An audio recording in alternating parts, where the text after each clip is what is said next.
পুড়ে যাওয়া Gulshan ১ DNCC market পরিদর্শন করেছেন বুয়েটের ৩ সদস্যের বিশেষজ্ঞ দল।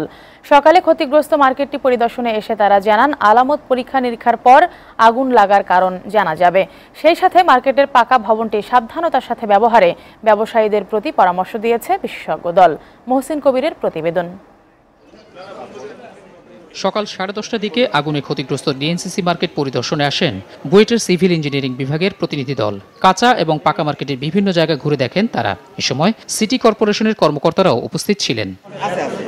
পরে সাংবাদিকদের তারা জানান, যত দ্রুত সম্ভব এ বিষয়ে প্রতিবেদন দেয়া হবে। কাঁচা বাজারটা দেখেছেন, এই বিল্ডিংটা আমরা বুয়েট থেকে 2009 সালে আমরা একবার পরীক্ষা নিরীক্ষা করেছিলাম।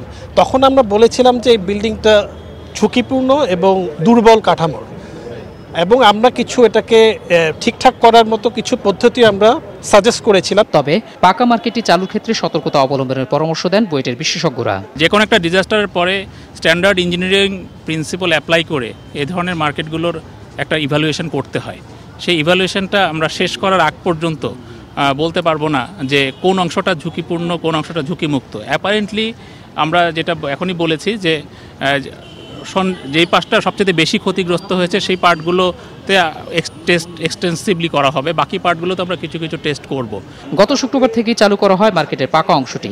1 মাসের মধ্যেই দোকান মালিকরা মার্কেটটি পুরোদমে চালু করতে পারবেন বলে জানিয়েছেন। কিছুদিন আগে আপনারা দেখেছেন আগুনের পরেও কিন্তু একটা ভূমিকম্প হয়েছে, কিন্তু আল্লাহর রহমতে আমাদের কোনো অসুবিধা হয় নাই। যেটুকু অসুবিধা হয় নাই সেইটুকু আমরা চালু করেছি, আর যেটা ক্ষতিগ্রস্ত সেটা আপাতত বন্ধ আছে, ওটা সময় সাপেক্ষে। গত মঙ্গলবার রাতে ডিএনসিসি মার্কেটটি আগুনে পুড়ে যায়। আগুন সর্বস্ব কেড়ে নিয়েছে কাঁচা বাজারের ব্যবসায়ীদের। ক্ষতিগ্রস্ত হয়েছেন পাকা মার্কেটের ব্যবসায়ীরাও। তবে ধ্বংসস্তূপ সরিয়ে এবার ঘুরে দাঁড়ানোর পালা। পাকা মার্কেটের ব্যবসায়ীরা শিগগিরই তাদের দোকান শুরু করতে পারলেও ধসে যাওয়া ভবন না সরানো পর্যন্ত অপেক্ষা করতে হবে কাঁচা বাজারের ব্যবসায়ীদের। মহসিন কবির, এসএটিভি, ঢাকা।